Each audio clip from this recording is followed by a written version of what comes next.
Buenas tardes, mi nombre es Adriana Sánchez Salazar y hoy voy a hablar acerca de la lógica de la probabilidad en la estadística para la materia de metodología de la investigación con grupos en el campo de la psicología de la salud con el tutor maestro Oscar Iván Negrete Rodríguez. Muy bien, entonces vamos a empezar con la parte de un muestreo. Para hacer un muestreo, ¿por qué se hace? Porque los investigadores es muy difícil investigar o estudiar a cada una de las personas que integran una población, además que es muy costoso. Entonces, lo que se hace en la investigación es obtener una muestra. ¿Qué es la muestra? La muestra es una porción de la población y bueno, debe de tener las mismas probabilidades de ser como seleccionado. Lo que se usa mucho es el muestreo aleatorio y su nombre lo dice que es al azar. Lo que se hace es que se van a seleccionar, pero que esas personas tengan la misma probabilidad de ser seleccionadas y de esa forma estaremos siendo como más uniformes en las características. El más común obviamente es el muestreo aleatorio y posteriormente viene un muestreo no probabilístico.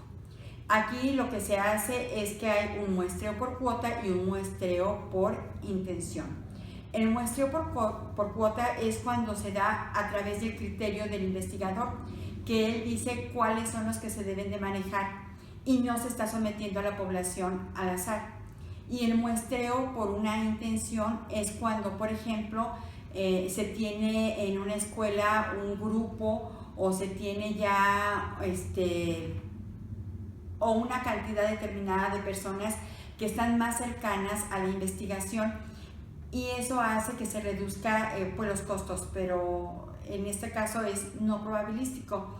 En la parte de un muestreo que es probabilístico, entonces sí se selecciona de forma aleatoria a la población o a la muestra, perdón, pero es falsa porque no tienes la seguridad de que vayan a tener las mismas características o se vaya a estandarizar y se te dispare.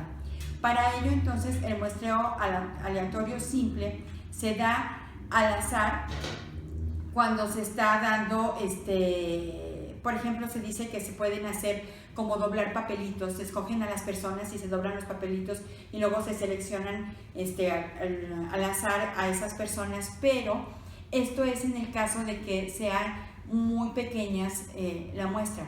Cuando es una muestra más grande, lo que se hace es que como es imposible estarlo haciendo con papelitos, entonces hay unas tablas de distribución que te permiten hacerlo de manera como más exacta. Y lo que se hace es que si tienes 400 personas, lo que tienes que hacer es tomar los 3 caracteres de los 400 y entonces en la tabla tú te vas con un lugar o un punto o una posición y entonces empiezas a recorrer para la derecha o para la izquierda o para arriba o para abajo los números, y si el siguiente número que cae no tiene nada que ver, por ejemplo te sale 521, está fuera de los 400, lo saltas y te vas al siguiente. En la otra parte es lo que se hace un muestreo estratificado. Un muestreo estratificado, también hay muestreos aleatorios simples.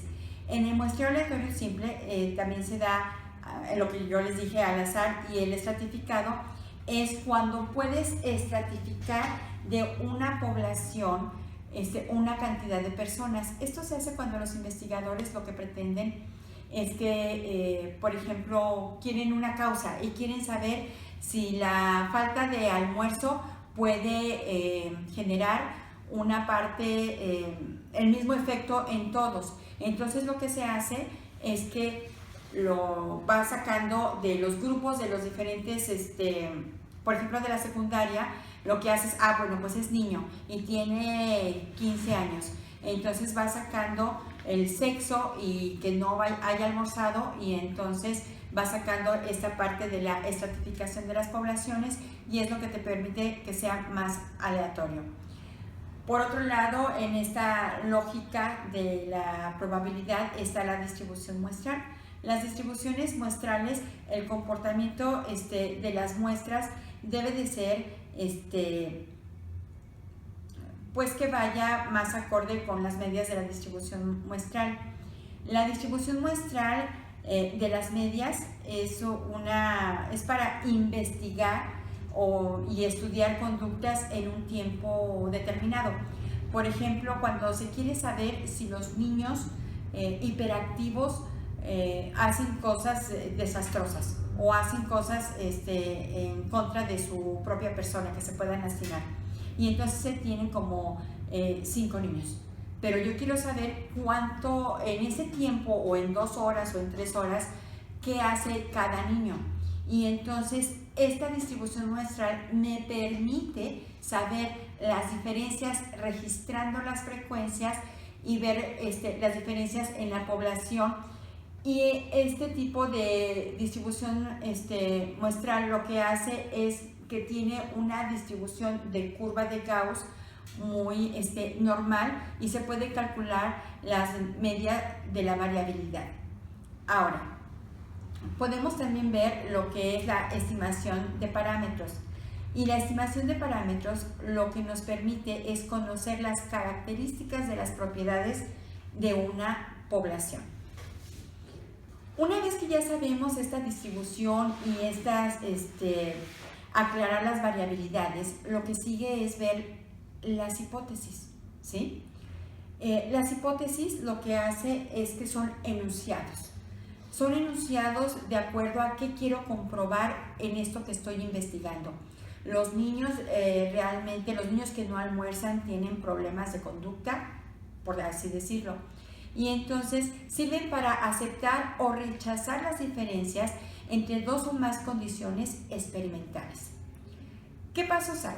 Bueno, pues primero se enuncia una hipótesis nula.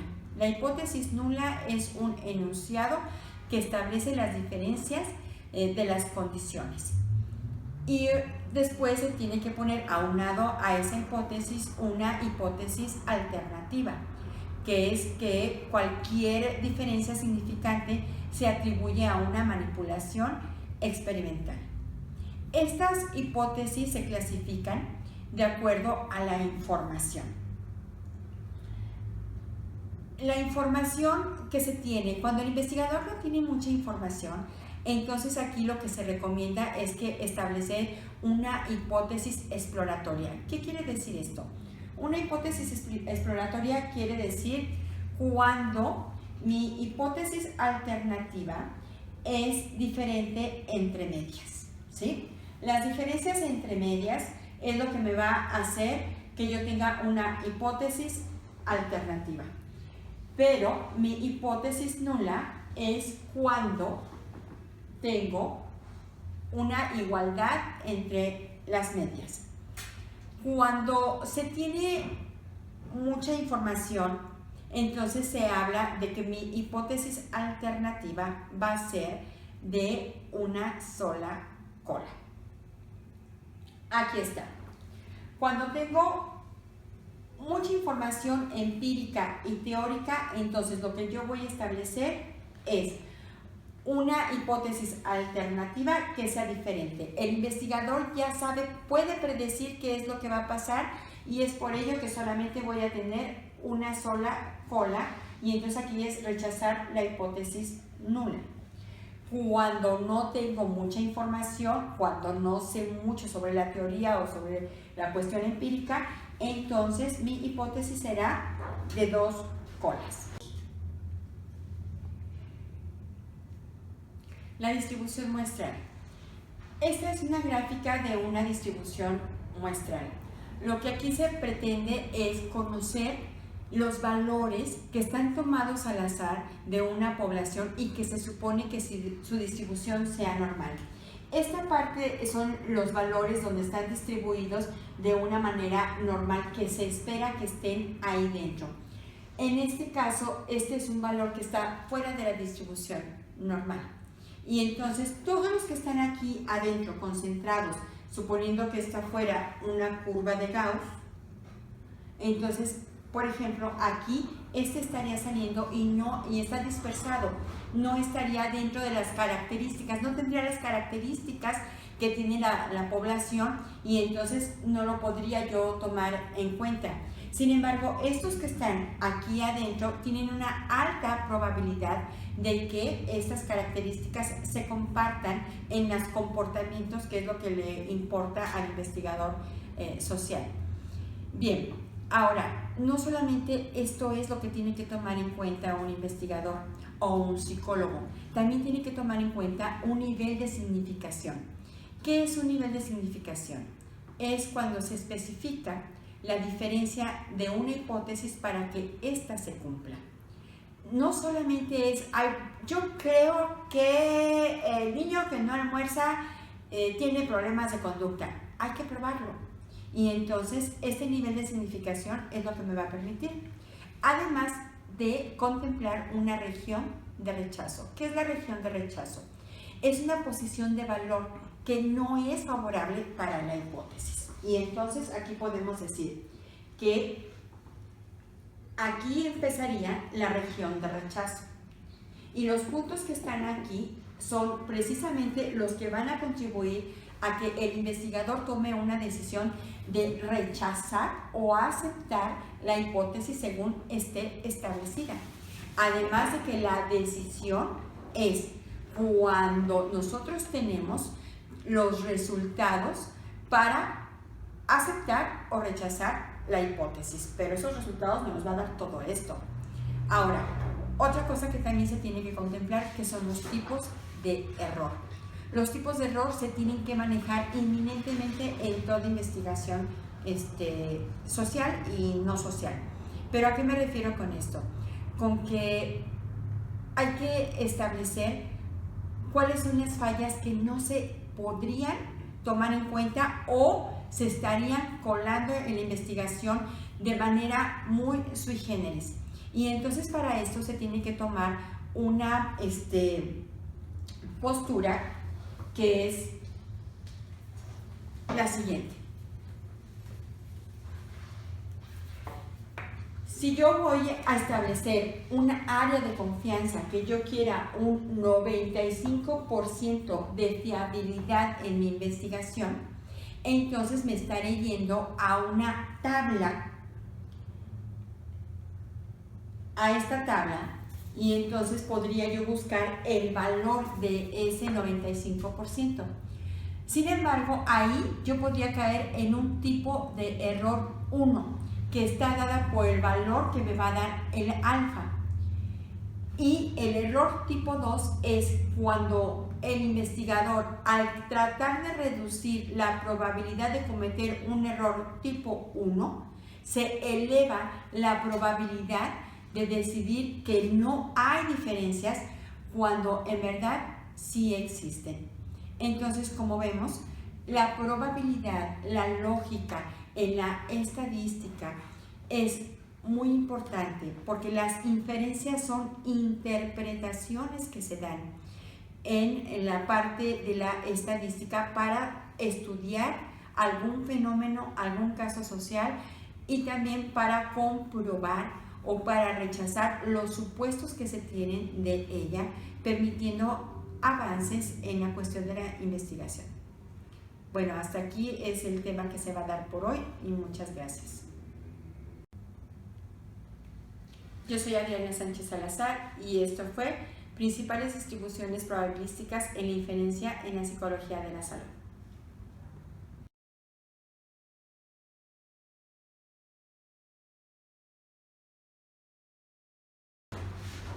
Ahora vamos con la distribución muestral.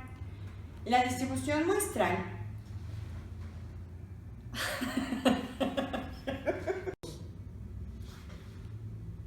Buenas tardes, mi nombre es Adriana Sánchez, estoy estudiando, ya se me olvidó.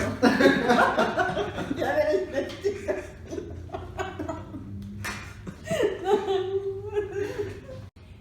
La población debe tener la misma, ya me equivoqué. Así es, amigos, no le hagan caso aquí a la personita que se está metiendo porque...